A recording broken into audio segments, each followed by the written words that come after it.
Okay, we are on 7-2. This is a lesson about exponential growth.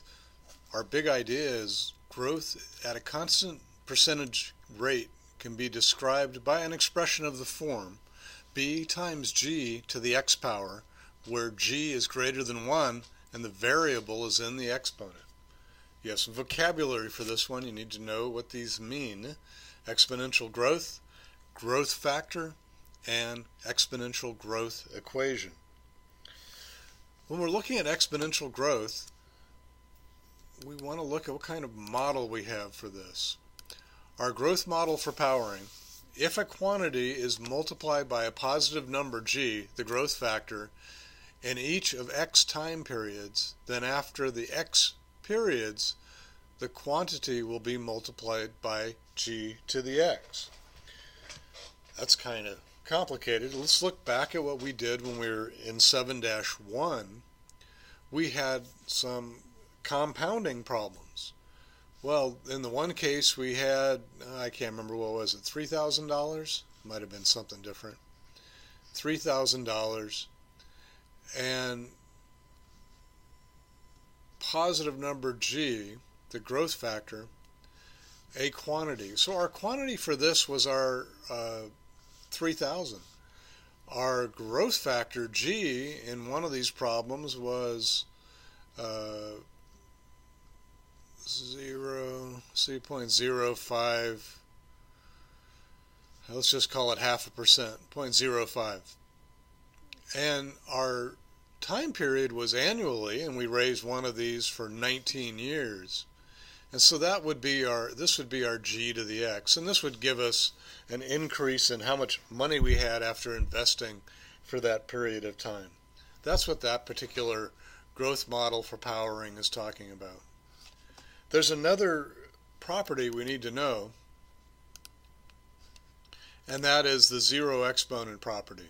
If x is any non-zero real number, then x raised to the 0 equals 1. What does that mean for our previous problem? We had our 3,000 times 0.05, and in the one case we raised it to 19 years. Well, what if there had been no years? We started with 3,000, we didn't get to the end of the first year, so it was raised to the 0 power. Well, how much money will we have in there?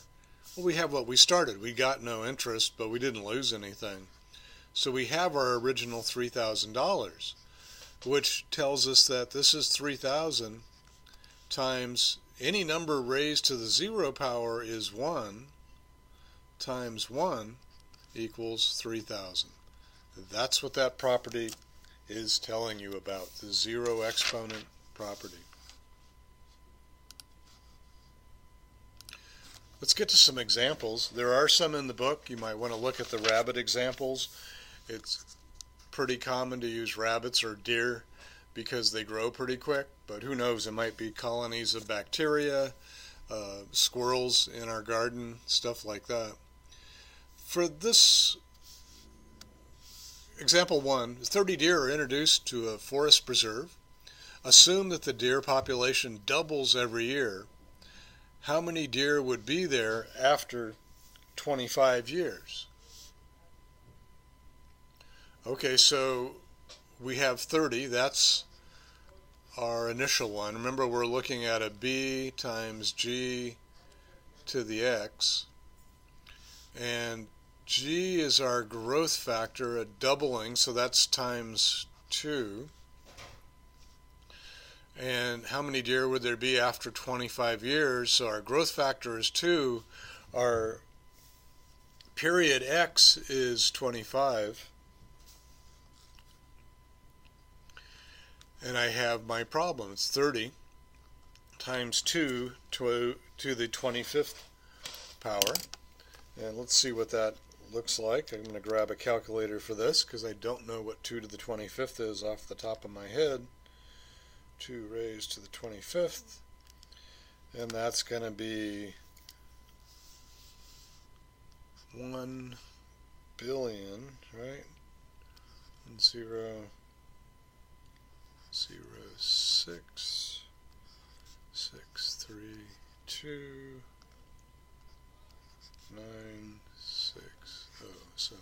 thousands, millions, billions. So a little bit over 1 billion deer. We might ask the question, really? Where are these 1 billion deer going to go? And that's a good question. I think when you project growth like this, there is the assumption that the deer population doubles every year. That, through various constraints, may not happen. But these types of models are useful when we're dealing with short periods of time and growth over maybe a somewhat shorter period, where we could see how many of this particular species we would have at the end of that time. So that's our example 1. And let's take a look at our next example, which is graphing an exponential equation. And here you're being asked to graph the equation where y is equal to 1.1, that's our b value, times our growth factor, which is 2.1, raised to the x. And it asks us to do it for a limited period when x is 0, 1, 2, 3, and 4. The first thing we need is an xy table, so we know what to graph for this particular problem. So we'll take a look at the xy table, x, y, and our problem was, just to refresh this, 1.1 times 2.1 to the x. So 1.1 times 2.1 raised to the x power. And we were given our x values, so x is 0, 1, 2, 3, and 4. We've got our information. We now need to do the calculation. Anything raised to the 0 power is 1, so 1.1 is our first value. Our second one is 2.1 times 1.1.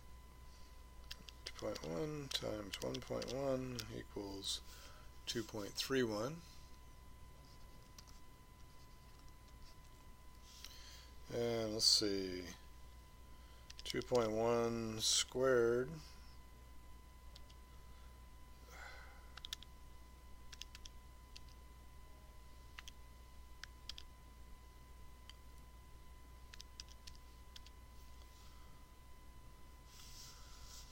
that's about 4.85. For number 3, it's cubed, that's about 10.19.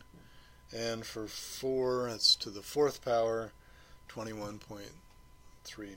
So 21.39.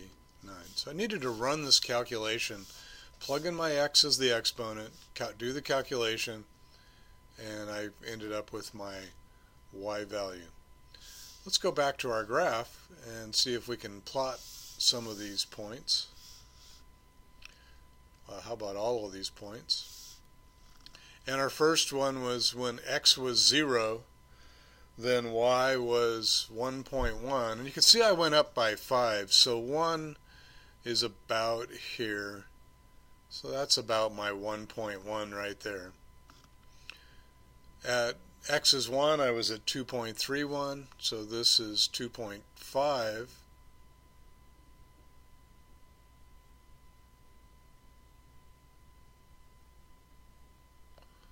So I'm down here. For this next one, I was at 4.85, so almost to 5. For 3, I'm at 10.19, so 10, just a little bit over 10. For 4, I'm at 21.39.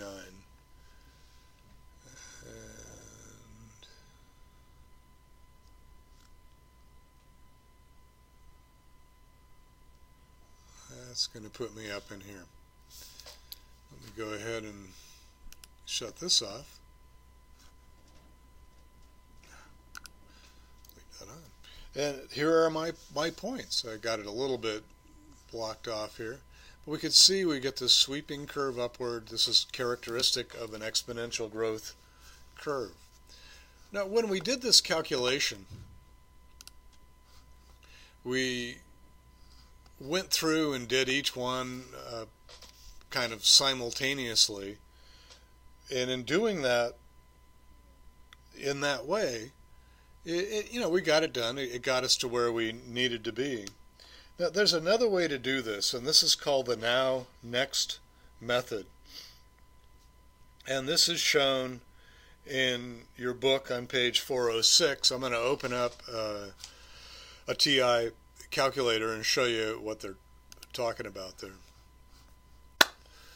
We're going to take a look at another way to do this type of calculation using your graphing calculator. And this is on page 406, and they call it the now next calculation.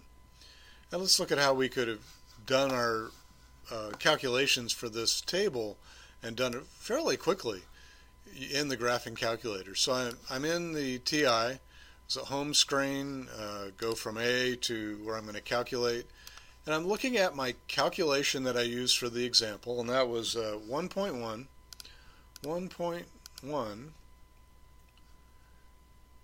and that's my initial value. I'm going to take that one, I'm just going to go ahead and hit enter. So that's my now value, and now I'm going to multiply that, my answer, times my growth factor, which is 2.1. That's raised to,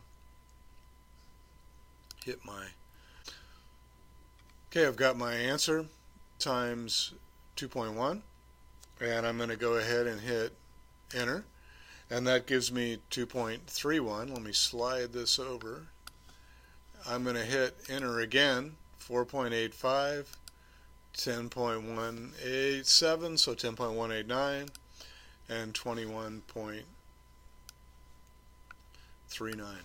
So just putting in the growth factor, and then basically I'm multiplying it by that the previous answer by it each time. It's as though I'm raising it to a power. If I keep track of how many times I've done it, then I know that I went to the 1, 2, 3, 4th power of 2.1. This is a real quick way of getting your answers in, getting to a result. Hope this is all helpful to you. I do want to mention that as we look at this population type problems, for something in the case of finances, it works really well. It tends to be very constant because there's no impediments to growth. You can just keep putting more and more money into your bank account. For something like the deer problem or the rabbit problem that you saw in the text, or the population of California as listed in the text, you have the issue that it can't keep growing. There's going to be things that get in the way of continued growth, and over the long term the exponential curve won't hold. But for short-term evaluation over a few years, it's a very effective way to predict what the outcome could be. And in the case of something, say, like bacteria growing in a petri dish, it could be a very good way to predict the total amount you'll have in there after an extended time period. That's it for 7.2. Good luck with the mastery quiz. If you have questions, please bring them on into class.